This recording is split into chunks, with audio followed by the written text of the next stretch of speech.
Voilà, écoutez, il est 2 heures, je vous propose de commencer. Déjà, merci à tous d'être venus nombreux. Donc, je suis Patrice Renaud, responsable au ministère des dossiers numériques et handicap.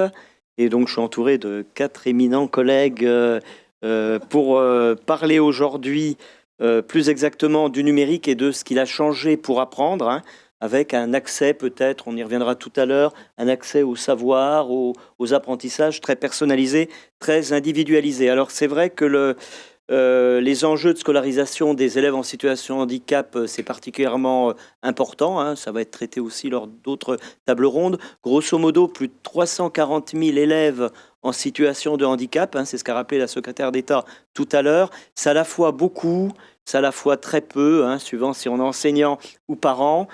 Très concrètement, c'est quand même un nombre qui a été triplé en une dizaine d'années. Donc il y a vraiment pour l'école un enjeu considérable. Et pour passer vraiment du quantitatif au qualitatif, je reste persuadé que l'outil numérique, hein, au sens large, les ressources numériques pour l'école, adaptées ou non, hein, on aura le temps d'y revenir avec vous, c'est vraiment sans doute une des meilleures solutions.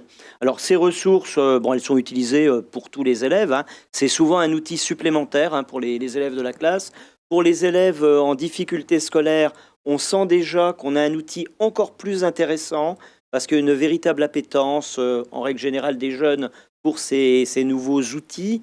Mais par contre, pour l'élève en situation de handicap, on a là très clairement des ressources absolument indispensables. Alors, pour revenir à notre question, hein, qu'est-ce que le numérique a changé pour apprendre ? Je vous propose d'aller vers les questions suivantes, hein, sur l'interactivité, le suivi des activités, le changement des polices d'écriture, par exemple, la façon d'apprendre en fonction des profils cognitifs et des difficultés qui vont avec, voir quels sont les dispositifs qui peuvent être les plus pertinents à un moment donné. En bref, concrètement, où en est-on ? Alors, je vais déjà vous donner la parole, Sophie Hamon. Peut-être déjà, ce sera valable pour chacun des invités pour vous présenter, hein, et ensuite, je vous poserai quelques questions. Et n'hésitez pas dans la salle à prendre la parole si vous souhaitez intervenir. Alors, pour me présenter rapidement, je suis Sophie Hamon. Je suis au départ linguiste, spécialiste du langage. Et j'ai travaillé ensuite avec des éditeurs scolaires pendant 10 ans pour travailler justement sur cette transmission du savoir à travers les livres. Voilà, j'ai travaillé 10 ans avec eux et j'ai rejoint il y a 1 an la société Mobidis, tout naturellement. Pourquoi ? Parce que la société Mobidis cherche des solutions numériques pour aider les enfants dyslexiques à accéder à la lecture. Voilà comment je peux me présenter déjà pour commencer pour Mobidis. Alors, est-ce que le langage écrit, c'est incontournable ou est-ce qu'il y a d'autres voies possibles pour accéder au savoir, aux apprentissages Oui, alors je fais le lien, c'est pour ça que je vous ai fait cette petite présentation, je fais le lien entre justement la langue et les apprentissages. Et c'est vrai que j'ai à cœur de résoudre un peu ces problèmes-là. Et en ayant travaillé pour les éditeurs scolaires et sur les manuels écrits, c'était ça la question. C'était comment on arrive à transmettre les apprentissages au départ par l'écrit. J'ai rencontré Mobidis qui me dit oui, mais il y a des élèves dyslexiques. Les élèves dyslexiques, ils ont un problème avec l'écrit. Qu'est-ce qu'on fait pour transmettre les apprentissages ? Au départ, Mobidis a travaillé sur les littératures jeunesse pour essayer de trouver des outils d'aide à la lecture regroupés dans un seul livre et pour pouvoir faire en sorte que les enfants puissent lire les livres qu'ils voulaient avec des outils d'aide.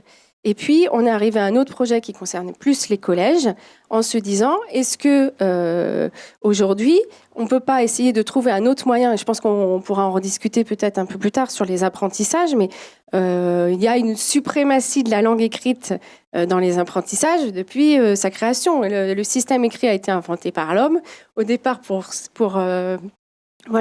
simplifier les échanges commerciaux. Ça a permis une transmission des connaissances énormes. Après, notre ami Gutenberg a fait que ça s'est libéré complètement. Donc voilà, on a ancré, je vais dire sans mauvais jeu de mots, mais l'écrit comme étant le moyen de transmettre les connaissances. Aujourd'hui, l'Internet a fait que c'est mondialisé, les transmissions de connaissances sont mondialisées, que maintenant on a une accessibilité rapide, en 1 minute on peut transmettre à 1 million de personnes, sauf qu'on utilise toujours ce système de communication qui est l'écrit. Et donc, ça reste toujours un problème, alors qu'on essaye de compenser pour des personnes qui ont des problèmes d'appréhension de ce langage écrit. Je pense qu'aujourd'hui, il y a d'autres voies et peut-être qu'on pourrait essayer de remonter un petit peu, par exemple, l'audio, transmission orale, qui était quand même au départ. Alors, au départ, on n'avait pas de traces de la transmission orale. Aujourd'hui, on peut enregistrer, on a des podcasts, on peut écouter très facilement. On a un fichier audio. Ça a pris une forme de fichier, l'audio. Et ben, je pense qu'on pourrait réutiliser ça et essayer de remonter ça un peu dans cette idée d'apprentissage après le professeur. Oui. Et quand vous parlez de fichiers audio, est-ce qu'il s'agit de locuteurs humains ou finalement de systèmes automatisés de lecture? Et quels sont, à votre avis, les avantages et les inconvénients de ces deux technos finalement? Alors là, nous, on travaille actuellement pour adapter tous les manuels scolaires en version audio. Donc, c'est poser la question d'utiliser une voix de synthèse qui est plus automatique et qui peut avoir un coût moindre que de faire enregistrer par des comédiens et des comédiennes. Sauf que notre public réagit quand même d'une façon différente à une voix humaine qu'à une voix de synthèse. Donc, on a pris le parti pris d'enregistrer nos manuels par des comédiens et des comédiennes. Typiquement, les petites choses tout bêtes, c'est que le narrateur, il va lire le manuel et quand il y a écrit parenthèse L.48, il dit pas ça. Il dit voir la ligne 48, voir la page 52. Quand il y a écrit, je sais pas, une date de naissance, 1892, 1925, il va dire né en 1892, mort en 1925. C'est-à-dire que le narrateur humain décode quand même tout ce système écrit qui a quand même des petites astuces qui ne sont pas forcément accessibles par l'enfant. Il y a des problèmes. Vous avez évoqué un projet pour les collégiens tout à l'heure, le projet Sondo. Vous pouvez nous en dire un... Alors, ce projet Sondo, c'est donc un site internet et une application mobile dans laquelle nous allons mettre l'ensemble des manuels scolaires pour les collégiens de la 6e à la 3e, de maths, de français, de sciences physiques, et d'anglais et d'espagnol. Tous ces manuels scolaires seront en version audio, donc enregistrés par des voix humaines. L'idée, c'est que quand l'enfant a l'exercice de physique à faire, l'exercice 3, page 58, s'il ouvre son livre et hop, il a déjà la barrière de l'écrit. C'est-à-dire déjà, ça lui demande une énergie folle juste de lire la consigne de l'exercice. Il suffit juste que, voilà, en accédant à ce site-là, il clique, il choisit son ouvrage, il va à la page 74, très facilement repérable. Il y a écrit question, il y a écrit exercice 3, il clique sur exercice 3 et il écoute quelqu'un qui lui lit la consigne. Très concrètement, vous avez des accords avec les éditeurs en question ou... On est obligé, bien sûr, pour respecter les droits d'auteur. Donc, on est passé par d'abord tous les éditeurs scolaires. On est allé les voir en leur disant, mais est-ce que vous, si on fait ça, c'est ça notre projet, est-ce que vous seriez d'accord pour ça? Ils nous ont dit oui. Aujourd'hui, les éditeurs scolaires se sont acceptés de se mobiliser. Ce qui a été difficile à leur faire entendre, c'est qu'ils étaient tous sur la même plateforme. D'accord ? Donc, on a Hachette, on a Nathan, on a Bordas, on a Magnard, il y a tous leurs livres. Parce que l'enfant, dans son cartable, lui, il ne sait pas qu'il a que Nathan ou que Bordas ou que Magnard. Il a son livre de maths, son livre de français et son livre de physique. Mais c'est multi-éditeur. Donc, il fallait que sur le site, l'enfant puisse trouver tous ces manuels-là.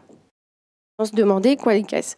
Donc, on a des filtres, il choisit son niveau, il choisit sa discipline, et après, il y a les vignettes avec les visuels. Il permet juste de cliquer sans savoir si c'est Hachette, Nathan ou Bordas. Et après, l'interface est la même pour tous les éditeurs. C'était ça aussi, je pense, qui a aidé quand même. C'est-à-dire qu'ils ont leur manuel, ils ont leur mise en forme.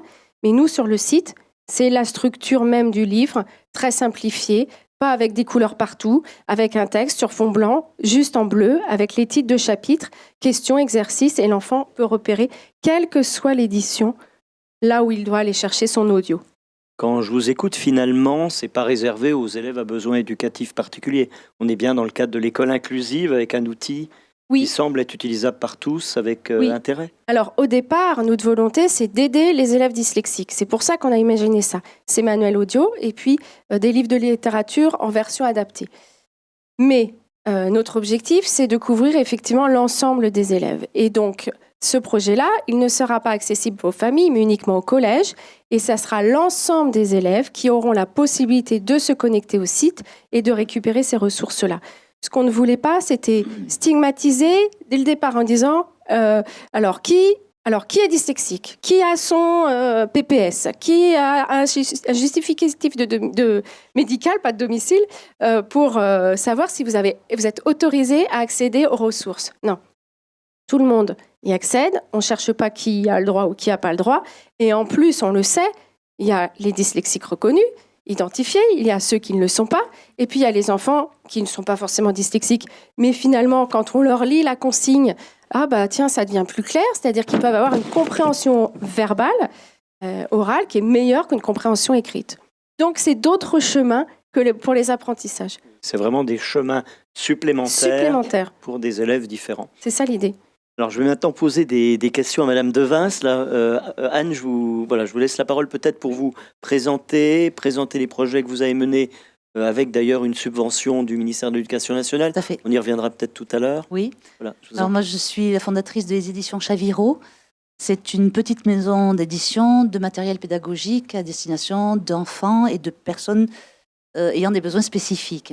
Je dis ça parce que pour l'instant, on se base pour d'éditer des jeux pour des enfants, mais on a vraiment la ferme intention d'aller plus loin, de s'occuper des ados, de produire ces mêmes jeux aussi pour des versions adultes et personnes âgées, très âgées.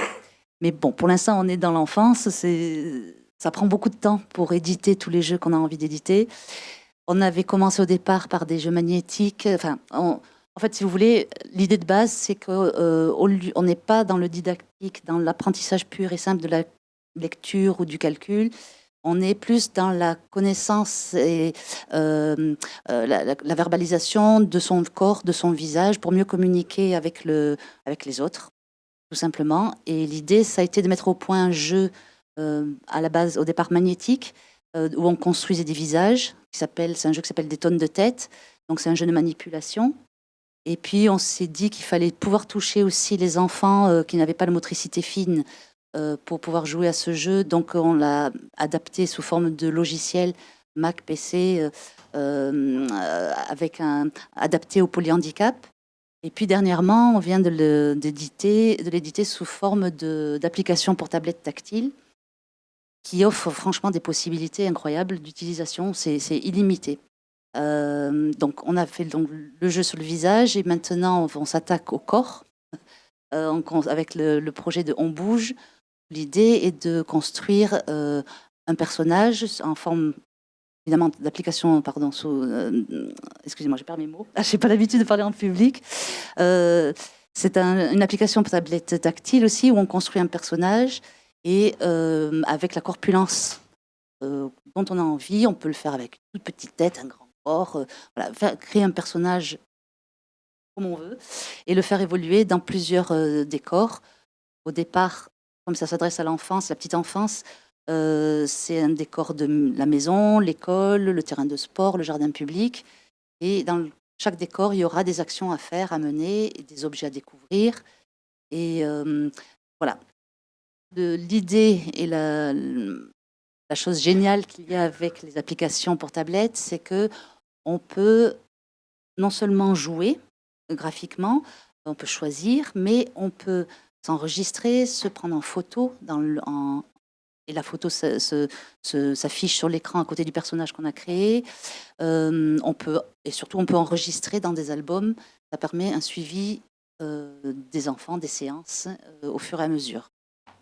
J'ai l'impression aussi en termes d'accessibilité, d'handi-accessibilité, que là on peut faire des choses ou faire des choses avec les jeunes élèves qu'on ne pourrait peut-être pas faire avec les versions que vous aviez précédemment. Absolument, dans le sens où à partir du moment où on dessine le visage, vous avez la bouche, l'enfant qui sourit, et puis vous décidez que non, il va être en colère finalement. Donc on peut juste avec un seul doigt déplacer l'élément du visage, on peut le faire tourner, on peut l'agrandir, le rapetisser, chose qu'on ne peut pas faire avec un jeu en dur, quoi. Voilà, ça permet franchement des possibilités. Ça a été testé avec des enseignants. Comment vous faites? Quel est l'intérêt d'ailleurs pour les enseignants? Vous l'avez un peu exprimé, oui. Mais voilà, on voudrait en savoir un petit peu plus. Pour les enseignants, en fait, ça s'adresserait plutôt aux enseignants de maternelle et de classe CP, voilà, pour l'apprentissage du corps, du visage, des expressions, des émotions.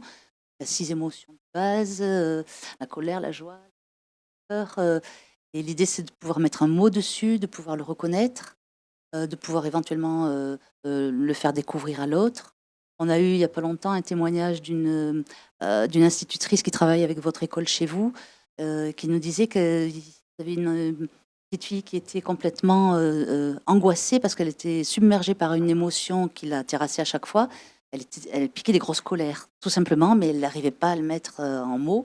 Et le fait d'avoir joué avec ce jeu, accompagné quand même avec le livre Le Grosse Colère, là, que tout le monde connaît, je crois, et elle a réussi à mettre un mot dessus, elle a réussi à identifier, donc elle a réussi à se décharger son angoisse de cette submersion, elle n'arrivait plus à contrôler, déjà. Voilà. Et j'imagine que sur ces sujets-là qui sont très sensibles, vous avez des comités scientifiques, pédagogiques. Comment Alors, vous avez procédé? Effectivement, le premier jeu, on l'a mis au point avec une orthophoniste, une ergothérapeute aussi.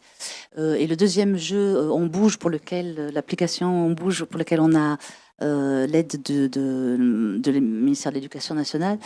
On a mis en place un comité pédagogique et un comité scientifique dans lequel il y a, le comité scientifique, il y a le président de la Fédération des psychomotriciens de France, il y a une conseillère ASH, il y a une autre psychomotricienne et une ergothérapeute. Et puis, dans le comité pédagogique, il y a une institutrice et une directrice d'école qui sont complètement en travail avec les populations à besoins spécifiques. Et il nous manque une orthophoniste. Je la cherche, quelqu'un qui aimerait bien se lancer dans l'affaire. C'est un appel à participation. Voilà.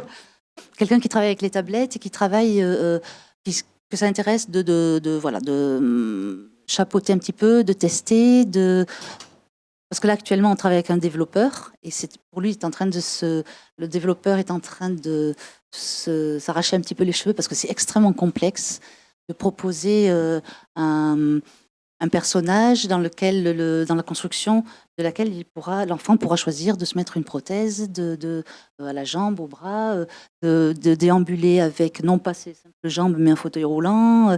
Et c'est un personnage en 3D qui va circuler dans les décors. Donc c'est très complexe et on a besoin du regard extérieur On a Madame Larcher qui fait partie aussi de notre comité scientifique.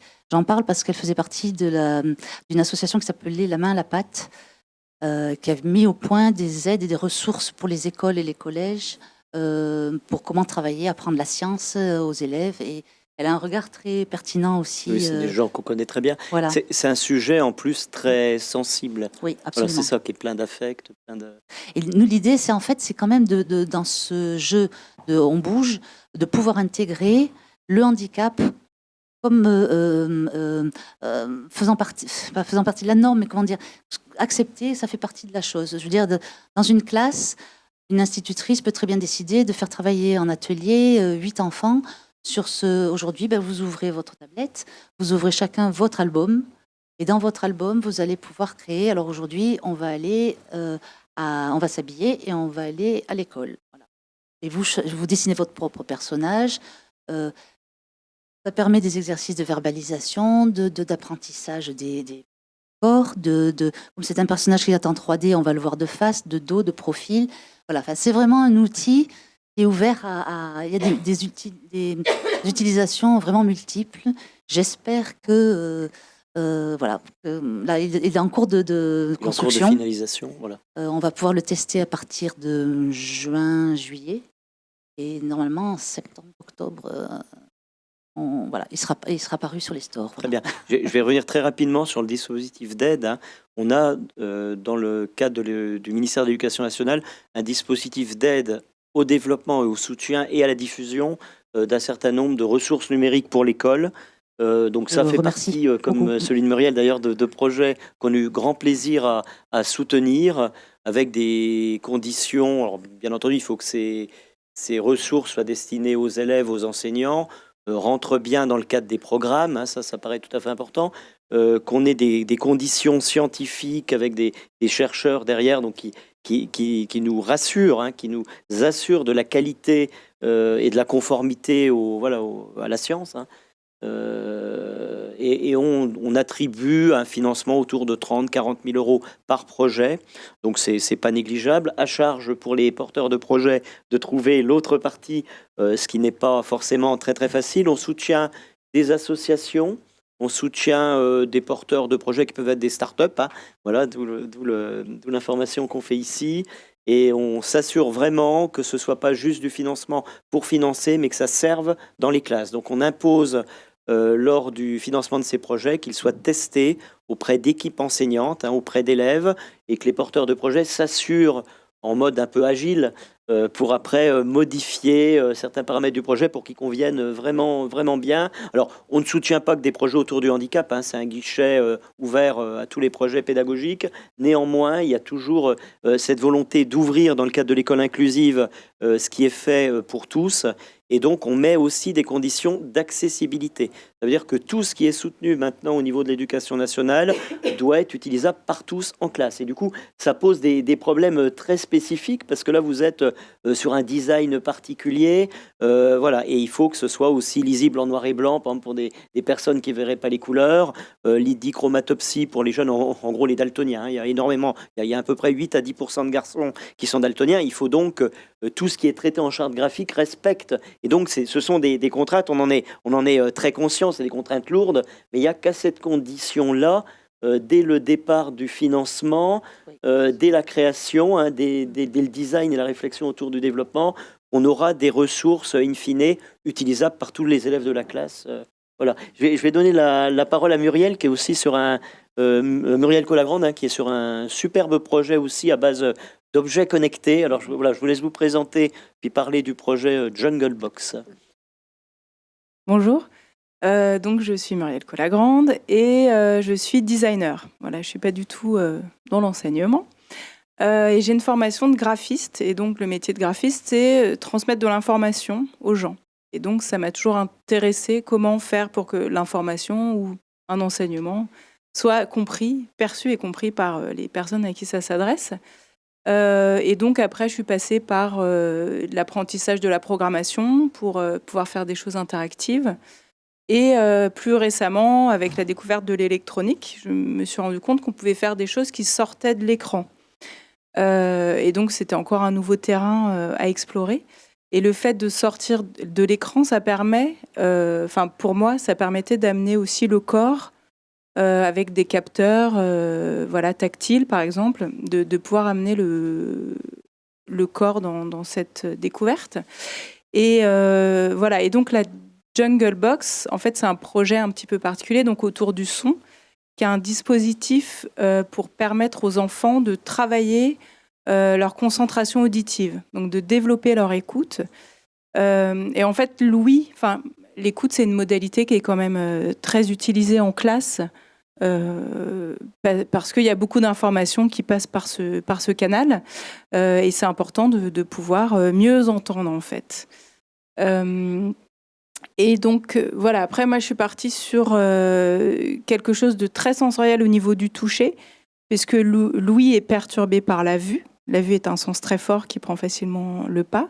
Et donc on a essayé de créer un dispositif qui permette aux enfants, dès leur plus jeune âge, de générer du son et de le moduler. Donc sans avoir besoin d'apprendre à jouer d'un instrument de musique, ils peuvent produire ces sons et être vraiment en position d'écoute et de concentration. Et pas concentrés à produire du son, à effectuer des gestes compliqués. Donc voilà, on est parti sur cette base du développement de l'écoute. Et en fait, on s'est rendu compte que cet aspect multisensoriel, en fait, pouvait être très intéressant par rapport aux enfants en situation de handicap. Le fait de pouvoir être donc motivé par le son pour pouvoir s'entraîner à toucher.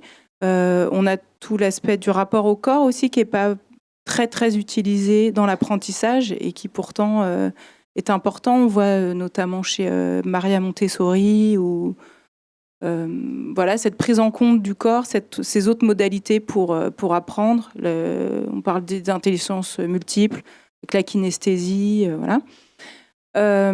Et voilà, donc c'est un projet un petit peu un peu nouveau en fait, parce qu'il n'y avait rien qui existait, qui conjugue. Il y a beaucoup d'études en fait sur les bienfaits du développement de l'écoute pour l'apprentissage du langage, des langues étrangères. Mais il n'y a pas de choses qui combinent voilà, l'accès au corps et l'écoute.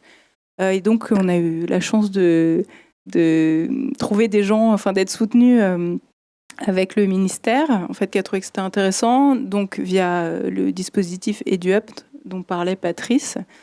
Et ça nous a permis de développer des prototypes qu'on a expérimentés en classe, donc avec une chercheuse en design. Voilà, on a fait des ateliers en maternelle avec des enfants, tous les enfants en fait, et des enfants, dont des enfants en inclusion scolaire. Est-ce qu'on peut parler de recherche-action? Oui. Et c'est vraiment ça. Ouais. Alors, justement, on se rend compte, donc la chercheuse avec qui je collabore, elle est au CRI, donc elle fait sa thèse justement sur le sujet, comment remettre le corps au cœur de l'apprentissage grâce au numérique. Et quand on propose des choses nouvelles, la difficulté pour les enseignants, c'est de savoir déjà tous les outils qui existent, de savoir comment s'en servir aussi. Et en fait, nous, on pense que la meilleure manière de faire ça, en fait, c'est d'ouvrir plus l'école à d'autres disciplines, notamment des designers et des chercheurs. La recherche a besoin de s'ouvrir à des designers pour construire des dispositifs de tests qui répondent aux besoins des utilisateurs. Et l'éducation nationale a envie de faire la même chose pour pouvoir prendre en compte les besoins de tout simplement la diversité des personnes et des enfants, quoi. Alors, ce qui nous a séduit dans ce projet, c'est particulier, là vous ne le voyez pas, vous pouvez peut-être en dire un mot là, sur les différents objets et finalement ce lien entre la pratique musicale et le numérique. Alors donc on a conçu un objet, donc la Jungle Box, qui permet donc c'est un kit avec des objets, avec des apparences, des textures et des manipulations différentes. En fait, c'est des espèces d'instruments de musique électronique. Et ce dispositif permet de jouer en classe, parce qu'en fait, on peut jouer au casque si on a envie. Donc ça veut dire que ça laisse la liberté à l'enfant de pouvoir jouer lorsqu'il en ressent le besoin, s'il a envie de se couper un petit peu de ce qui est dit, s'il commence à être en surcharge. Il peut mettre son casque, il peut jouer, et en fait, il peut faire des puzzles sonores. Donc on travaille vraiment, les enfants peuvent s'entraîner à discerner les sons avec un modèle à reproduire. Et ça permet, en fait, s'ils ont envie de jouer à plusieurs ou tout seul. Donc voilà, ça s'adapte à ça. Et en fait, ce qui est intéressant aussi, c'est que ça permet en fait un apprentissage, une pratique plus intensive de la musique. Et notamment de ramener ça dans la classe sans déranger les autres. Et la musique, en fait, a beaucoup de vertus, notamment voilà, sur l'apprentissage du langage. Et c'est comme une nouvelle matière, en fait, dont les enseignants peuvent se saisir, en fait, pour développer, par exemple, la lecture, avec la catégorisation des phonèmes. Enfin, il y a énormément de choses pour lesquelles on pourrait se servir de la musique, et pour le moment qui n'était pas possible du fait du bruit, tout simplement, ou d'avoir la nécessité d'être musicien pour pouvoir faire de la musique aux enfants. C'est utilisable par tous, ce que j'ai compris. À partir de quel âge? Alors, nous, on a fait des ateliers avec des tout petits à partir de 3 ans. On a essayé avec des petits de 18 mois, mais là, ça nécessiterait plus d'adaptation. Mais à partir de 3 ans et jusqu'aux grands enfants, en fait, alors, c'est le temps d'aller à l'école de toute façon. Mais jusqu'aux adultes, ça fonctionne bien. Vous avez visé un trouble particulier ou pas au départ par rapport on parlait de situation de handicap? Oui, alors voilà, au début, c'était pour tous les enfants, et en fait, cet aspect multisensoriel a intéressé des personnes qui travaillent auprès d'enfants qui ont des troubles du spectre autistique. Voilà. Donc on s'axe sur leurs besoins, et là en fait le dispositif, donc on a fait des ateliers à l'école, on continue à en faire. On veut continuer à approfondir cet aspect-là, et maintenant il est testé aussi en psychomotricité et avec des pédopsychiatres. On va tester avec des adolescents aussi en hôpital de jour, des adolescents autistes qui sont déjà musiciens. Donc voilà, on est en train de créer une sorte de protocole de recherche en fait pour évaluer l'impact et pouvoir l'adapter au mieux aux besoins des enfants. Très bien, merci. Je vais donner la parole à Jean-Marc. Alors, on se tutoie parce qu'on se connaît depuis très très longtemps. Je te laisse te présenter et peut-être expliciter dans la foulée la notion de fonction cognitive et sans doute aussi de troubles des fonctions cognitives pour après illustrer D'accord, ok. par Merci. tes réalisations.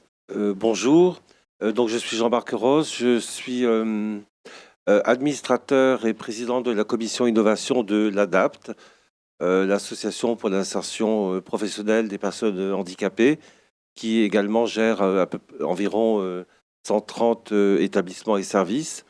Je suis également conseiller technique et associé chez Tom Pouce Interactive, qui donc est un éditeur de contenu numérique.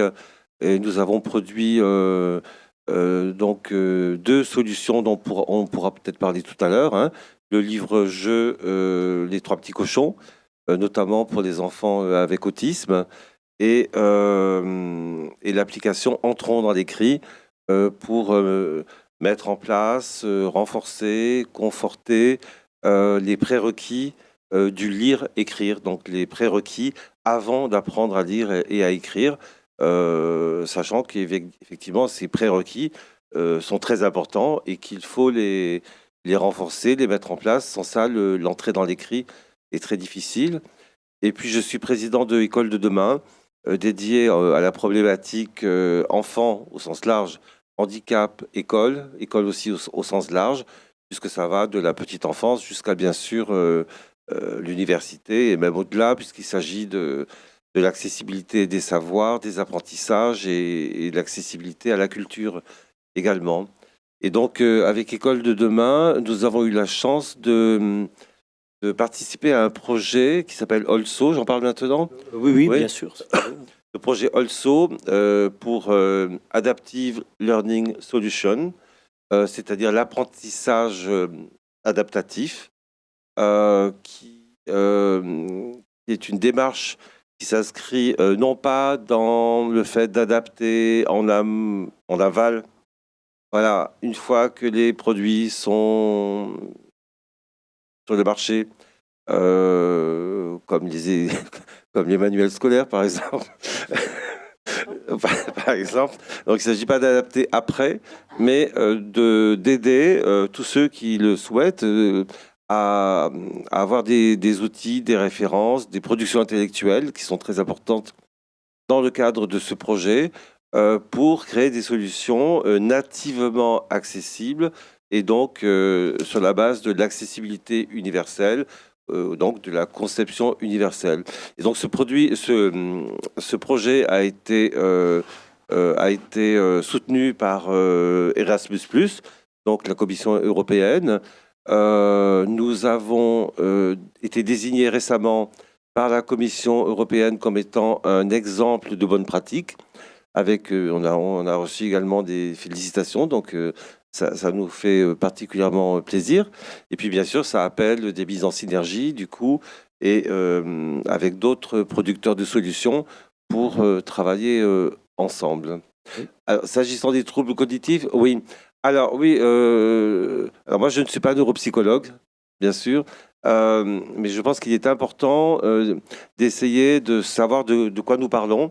Évidemment, nous avons tous à peu près une idée des handicaps physiques, des handicaps sensoriels, hein, des troubles sensoriels, des troubles moteurs, etc.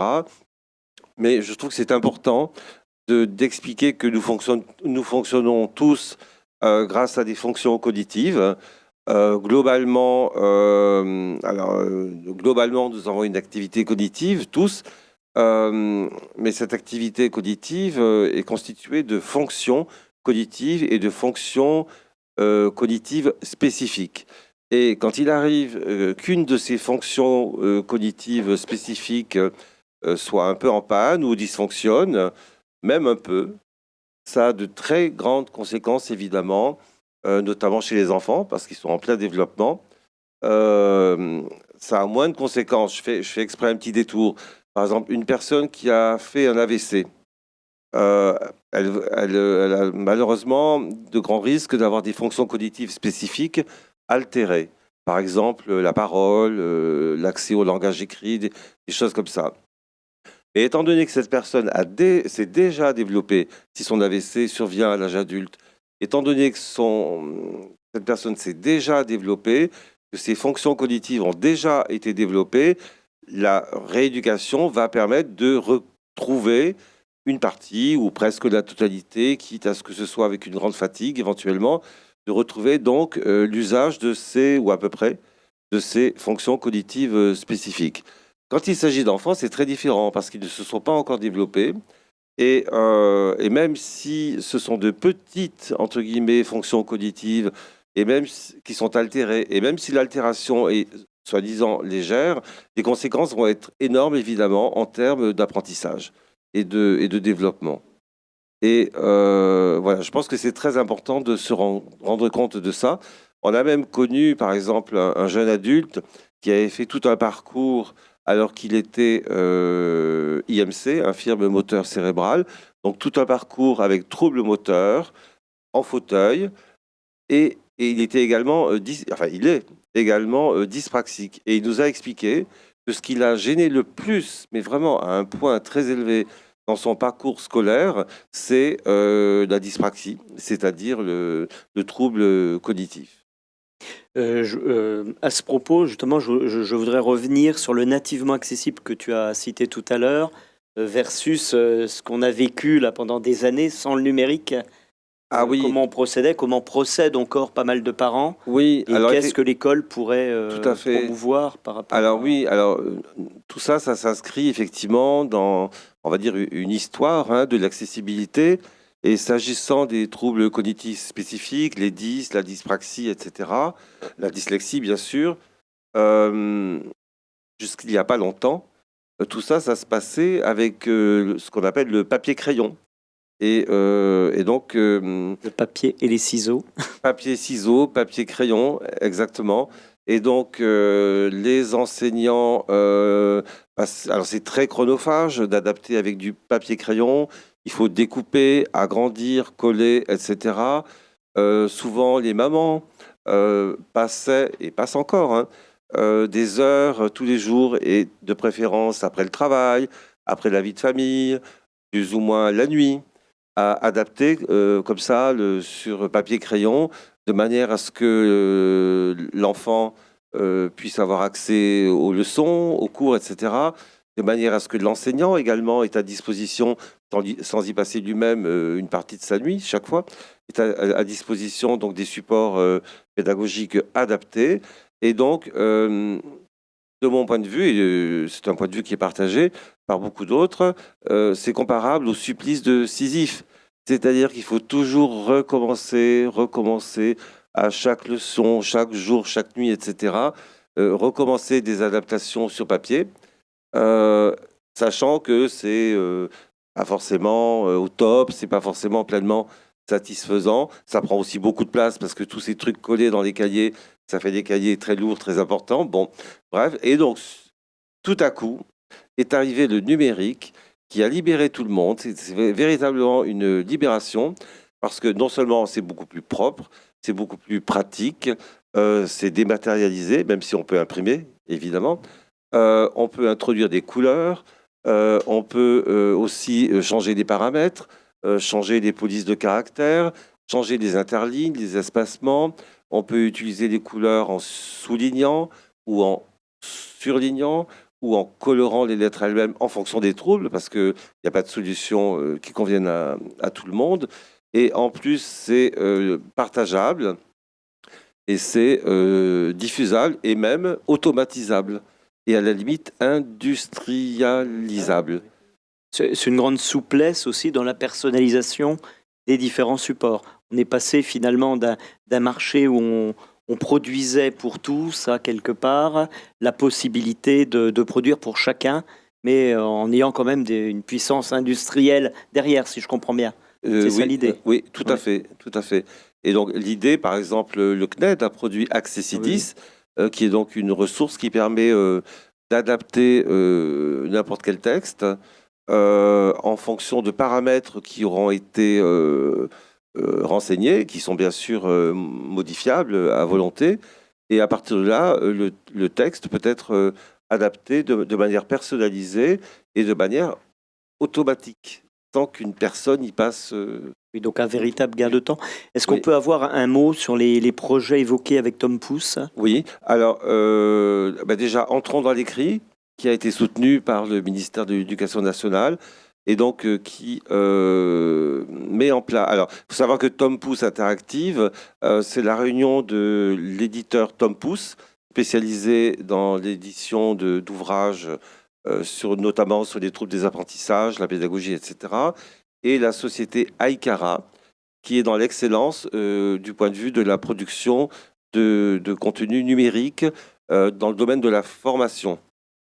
Et donc, la réunion de ces deux entités a produit Tom Pouce Interactive. Et là, bien sûr, on n'est plus dans la formation des adultes, bien sûr, mais dans l'édition de contenu numérique à visée éducative et pédagogique. Et donc, entrons dans l'écrit vise à mettre en place les prérequis de la lecture et de l'écriture. Alors, il y a des choses, effectivement, qu'on ne soupçonne pas, parce qu'il y a beaucoup d'implicites avant l'apprentissage du lire-écrire proprement dit. Par exemple, mettre en place le sens de la lecture, de gauche à droite. C'est évident pour un certain nombre d'enfants qui l'apprennent de manière culturelle dans leur environnement, mais ce n'est pas évident pour tous les enfants. Donc, c'est un apprentissage qui doit être fait. Il faut également différencier des signes et des lettres, et puis des images et des lettres. C'est aussi quelque chose qui se fait plus ou moins bien implicitement, mais c'est ça implicitement, mais qui peut demander un apprentissage tout à fait explicite pour certains enfants. Et puis, par exemple, la différence entre une phrase et une ligne. Beaucoup d'enfants pensent qu'une phrase, ça fait une ligne. Ben non, ça peut faire une partie de ligne, ou ça peut faire une ligne et demie, etc. Et voilà, beaucoup d'activités comme ça sont proposées de manière à ce que les prérequis du lire-écrire se mettent en place dans un environnement tout à fait apaisé. L'enfant est toujours en réussite, puisque justement, ce projet met en application ce qui a été développé dans le projet ALSO, c'est-à-dire l'adaptive learning, l'apprentissage adaptatif. Et donc, si un enfant a des difficultés dans une activité ou s'il échoue, l'application ne lui dit pas qu'il a raté, bien sûr. Simplement, elle lui propose d'autres activités qui vont compléter sa formation, son apprentissage, avant de passer à une étape suivante. Et les trois petits cochons. Alors, là, l'enjeu, c'est un projet qui a été développé avec une infographiste tout à fait remarquable, et avec également le Centre Ressources Autisme des Hauts-de-France. Donc, il s'agit en fait de donner accès à la notion de récit et à l'intrigue d'une histoire et à la notion de personnage, on va dire. Donc, ça me rappelle un peu le projet dont vous aviez parlé tout à l'heure, sous forme d'abord d'un livre-jeu. Donc, c'est une boîte physique avec des magnets, des trucs magnétiques, etc. Avec un livre aussi en accordéon. Donc, on ne tourne pas des pages, et donc il n'y a pas de perte à la limite cognitive, même en tournant des pages. Donc, c'est un livre en accordéon, très simplifié du point de vue de l'image des personnages et du récit, j'allais dire qui a été le récit a été, j'allais dire, décapé de certains des aspects émotionnels. Donc c'est très factuel, donc de manière à ce que les enfants avec autisme ne soient pas parasités, on va dire, par des considérations émotionnelles qui pourraient l'empêcher de rentrer dans le récit. Et puis, il y a des implications pédagogiques très diverses, très riches, très pointues, justement, avec les éléments magnétiques qui vont permettre à l'enfant, et avec ses accompagnants également, de recréer une scène de l'histoire, ou même d'en inventer une autre. Et bien sûr, il y a un prolongement sous forme d'application numérique.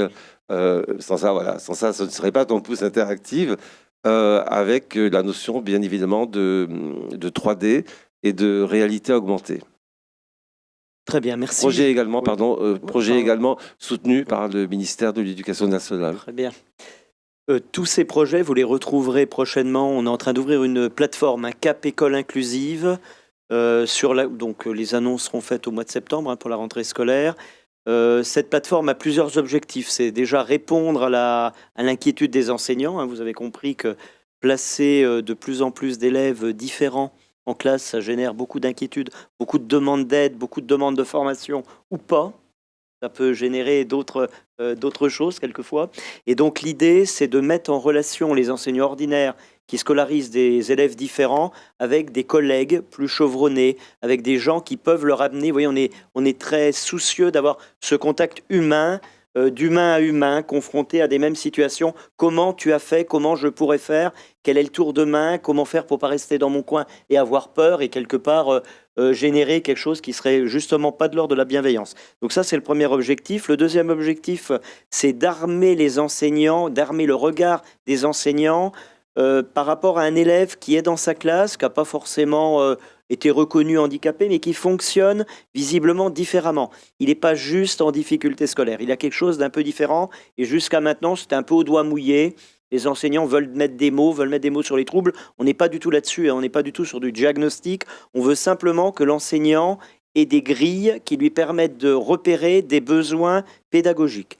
On reste là-dessus, mais quelque part, ces grilles ont été élaborées avec des spécialistes et on met en face de ce repérage des applications comme celle dont on vient de parler aujourd'hui et d'autres, de façon à dire à l'enseignant, voilà, tu es confronté à tel et tel type de difficultés avec tel élève, voilà un certain nombre d'applications, voilà un certain nombre de ressources numériques pour l'école qui ont été développées par des startups, qui ont été développées par des associations et qui sont susceptibles de t'aider. Et en plus, tu as quand même ce contact humain avec d'autres collègues. Voilà, c'est ça la plateforme Cap École Inclusive. Et donc, on référencera bien évidemment les ressources qui sont déjà sorties et les ressources qui sont actuellement en gestation. Je vous propose de vous donner la parole. On a un micro, on m'a dit, à jeter, donc on va en profiter. Voilà, voilà. Et donc, levez juste la main pour savoir où Jennifer peut jeter le micro. Donc des questions pour nos 4 invités là-bas. Voilà, s'il vous plaît, madame. En fait, il faut parler comme ça. Et voilà. Si je suis bonne. Oui, bonjour, je suis institutrice, enfin professeure des écoles. Ce que vous dites, c'est parfait, c'est magnifique, c'est génial. Vous avez répondu à ma première question, c'est qu'on n'est pas du tout au courant de ce qui existe. Donc en créant déjà ce site, peut-être que ça va nous aider. La deuxième, c'est vous allez nous donner des applications. Malheureusement, nous, on est encore à l'âge de pierre. C'est-à-dire que où sont les tablettes? Nous n'avons rien dans les écoles. Nous avons des vieux ordinateurs que les parents veulent bien nous donner. Oui. Nous n'avons aucun autre matériel. J'ai un peu peur que la question soit pour moi. Un peu. Bien. Vous êtes à quel endroit, en fait Alors, on est à Magnanville, à côté de Mantes-la-Jolie, dans un village. Oui. Donc, mais un village trop gros pour avoir être dans les villages qui ont été dotés. On est trop gros pour ça, trop petit pour avoir du matériel. Enfin, on est dans le... Ce sont très clairement aux collectivités locales d'équiper. C'est vrai que l'État a équipé dans le cadre d'aide. On l'a fait pour les écoles numériques rurales, mais apparemment, vous n'êtes pas éligible. C'est sur demande des équipes, très clairement. On a possibilité de passer aussi par Canopé pour des équipements, pour tester. Oui, mais pour Canopé, on les a... Voilà. Je passe par Canopé, mais on les a pour 6 semaines. Oui, c'est une difficulté. Voilà. Après, on peut acheter une tablette, mais à ce moment-là, on n'est plus du tout dans le cadre que vous donnez et qui me parle beaucoup, où tous les enfants peuvent en profiter. Oui, alors, c'est une dimension extrêmement importante. On évite de faire vraiment du spécifique. Vous avez compris dans les propos qui ont été les nôtres. On vise au départ à répondre aux besoins éducatifs particuliers de certains élèves, mais si on veut que ça serve à l'école, il y a beaucoup d'élèves différents dans la classe. Voilà. Il faut absolument que les ressources créées soit utilisable par tous. Ça, c'est un premier point. Le deuxième point, c'est bien évidemment l'information avant d'être une formation. Ça, la réponse, elle va être en termes de plateforme, hein, faire connaître. Et le troisième niveau, bien évidemment, ce genre d'appli sans le support numérique, ça semble en effet un petit peu difficile. C'est très inégal, hein, l'équipement. Il ne faut pas hésiter à vous retourner auprès à la fois des collectivités, Ça, on le fait tous les ans. et des délégations académiques au numérique éducatif qui peuvent faire l'entre-deux avec les collectivités. Bon, en sachant que notre peuvent être collectivité, réticentes je ne lui quelquefois. jette pas la pierre, parce qu'elle Voilà. nous a fourni quand même pratiquement pour toutes les classes des tableaux numériques, ce qui est déjà Voilà, oui, un oui. gros investissement. Mais Et je pense qu'on ne peut justement, pas demander plus. Enfin, voilà, sur le tableau et l'appli. Là. Oui. Voilà. Il faut toujours demander plus. Et, effectivement, j'habite aussi le village, donc c'est un peu mes Ah, sous oui, aussi. oui, Enfin, bien sûr. Oui, mais, non, mais une mairie, par exemple, peut elle-même avoir des aides de direction, je sais pas, des régionales de la culture. Une mairie ne vit pas en autarcie non plus. oui, non, mais on leur a montré, je connais toutes les ressources sur notre département.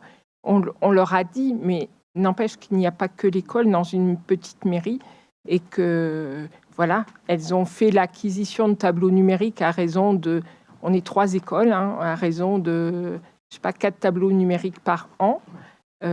Toutes les classes ne sont pas encore dotées, donc peut-être qu'après, on aura... Mais voilà, ça va être énorme, mais je ne suis pas sûre que... Oui, une réponse peut-être par rapport à Alors- l'utilisation du tableau et les ressources qu'on vient Oui. d'évoquer. c'est vrai que les ressources les 2 ressources que nous éditons, par exemple, elles peuvent très bien être utilisées aussi sur soit un tout petit nombre de tablettes, donc il n'en faut pas forcément beaucoup, il en faut peut-être 8 par classe, ou sinon, il existe, je ne sais pas le genre de tableau numérique que vous avez, mais il existe des tableaux numériques qui réagissent vraiment comme des tablettes.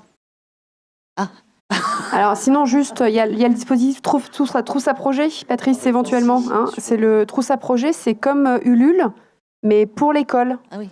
Donc, Ulule, c'est KissKissBankBank, en fait, c'est un dispositif, et l'OASO, c'est un dispositif qui fait appel à, par exemple, toutes les personnes là de la salle pour mettre chacun 2 €, 5 €, qui permettrait de financer un projet comme ça. Si vous avez besoin d'une dizaine de tablettes rapidement, peut-être que ça peut aider.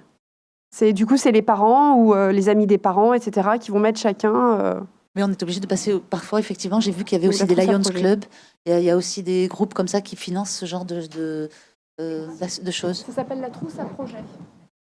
C'est le ministère, c'est un dispositif du ministère. D'autres questions? Oui, Je moi vous en j'ai une prie. question sur la Jungle Box.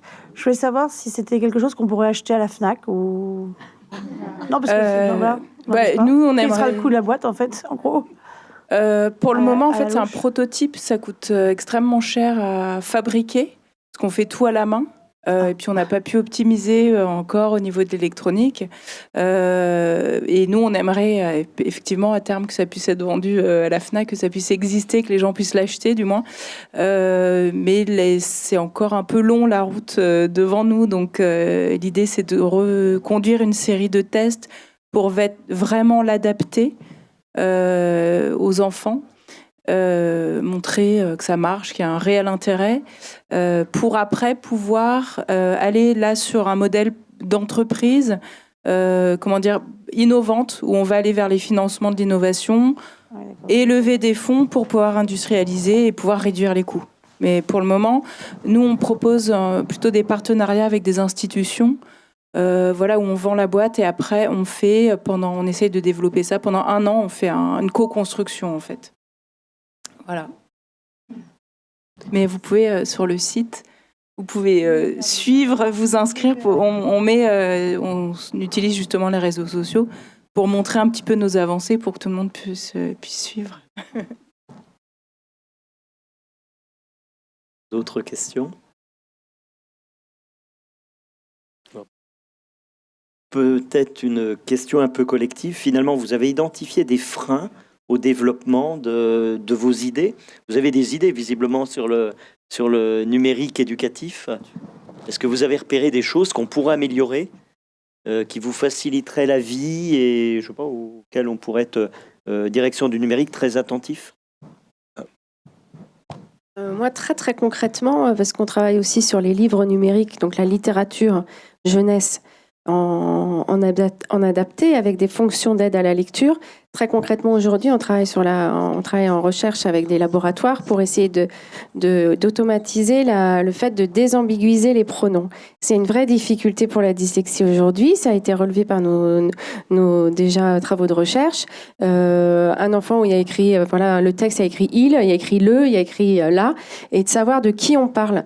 Et ça, c'est des compétences linguistiques qu'on a tous consciemment. Ou des fois, c'est même nous, on a du mal aussi en tant qu'experts des fois à retrouver de qui on parle. Et nous, on essaye de trouver un moyen d'automatiser ça très concrètement pour que justement dans les textes, on met actuellement nous des petites pastilles avec les personnages quand un personnage apparaît ou quand il y a des dialogues. Et on aimerait arriver à faire ça de façon automatique sur tous les pronoms. Donc ça, nous, c'est un frein aujourd'hui qu'on espère lever, mais qui est intéressant concrètement. Ce sont des vrais projets de recherche, pour le coup, avec des labos. Oui, moi j'ai identifié un frein, on va dire, au développement des usages du numérique pour les enfants 10, les enfants avec troubles cognitifs spécifiques.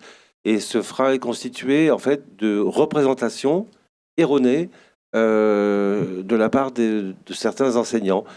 Par exemple, c'est quand même en écrivant plus qu'on écrira mieux, avec un stylo, s'entend. Donc, il ne faut pas trop utiliser le numérique. Ou alors, le numérique, oui, d'accord, mais enfin, on l'envisage seulement, on va dire, pour l'entrée au collège. Il n'est pas nécessaire de le mettre en place avant. C'est totalement faux, évidemment. Donc, ce sont des choses comme... Pardon ? Non, je sais bien. Non. D'accord, donc là, il s'agit d'identifier les freins. Et donc, ça me paraît des freins importants parce qu'après, ça diffuse. Il y a des espèces comme ça, de fake news, en fait, qui sont diffusées, qui même contaminent, on va dire, certains parents qui, au départ, sont tout à fait convaincus qu'il faut mettre en place une ressource numérique et puis qui se disent, mais finalement, les enseignants disent ceci ou cela, etc. Donc, je ne voudrais pas faire de bêtises pour mon enfant, alors que c'est une fake news. Alors, effectivement, comment contrer les fake news, comment desserrer ce frein, effectivement, par la formation, par l'information. Je pense qu'une vigilance collective à voir par rapport à ces infox, à ces fausses nouvelles. Et c'est vrai que c'est très, très compliqué, parce que plus on va s'opposer à une fausse nouvelle, plus on va quelque part aussi renforcer. Enfin, c'est un petit peu compliqué. Oui. Mais par contre, c'est essentiel. Oui.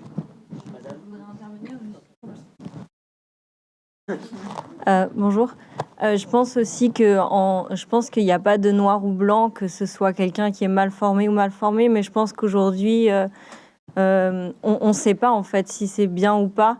Et on a envie d'aider notre enfant, on a envie de lui donner, mais en même temps, on ne sait pas quelles sont les conséquences à long terme. Donc, je pense que c'est pour ça que c'est pas évident finalement de savoir quelle est la solution à apporter.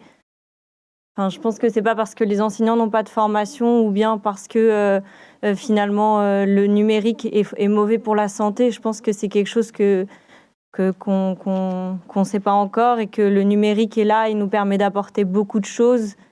Mais aussi les enseignants sont seuls et je pense qu'il faut aussi les aider pour que finalement il y ait une différenciation de l'apprentissage et une individualisation. Des formations peut-être, effectivement, des petits modules de formation de 3 jours sur le numérique, comment on peut s'en servir en testant des applis, ça serait peut-être une solution. Alors, moi je pense que ça peut être intéressant, mais je pense qu'il faut surtout inclure en fait tous les participants. En fait, les enfants, les parents, les enseignants, les chercheurs, les designers, pour qu'il y ait... parce que le numérique, effectivement, vous dites on ne sait pas à long terme, voilà, on peut voir qu'il y a des utilisations excessives qui ne sont pas bonnes. Et ça, en fait, je pense que tout le monde a des petits bouts de réponse. Et si on pouvait échanger, en discuter et aller vers des choses, faire des expérimentations au sein de l'école, parce qu'il y a un cadre, du coup, qui est protecteur et qui est très bien.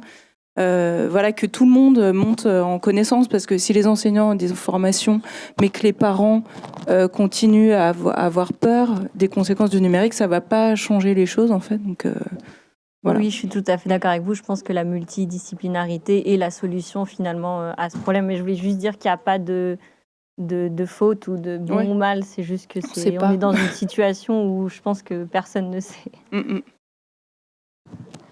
Si je peux juste intervenir, moi je fais partie d'une association de parents d'élèves et parfois il appartient aussi, je sais qu'on est déjà très sollicité et qu'on est déjà épuisé puisqu'on est parents d'enfants avec un handicap, mais il nous appartient parfois aussi de s'emparer d'un certain nombre de sujets avec des compétences. Les compétences, elles existent au sein des parents d'élèves, de monter nous-mêmes finalement des ateliers, en tout cas nous on l'a fait, des conférences et des choses, enfin voilà, de monter en fait des temps de rencontre.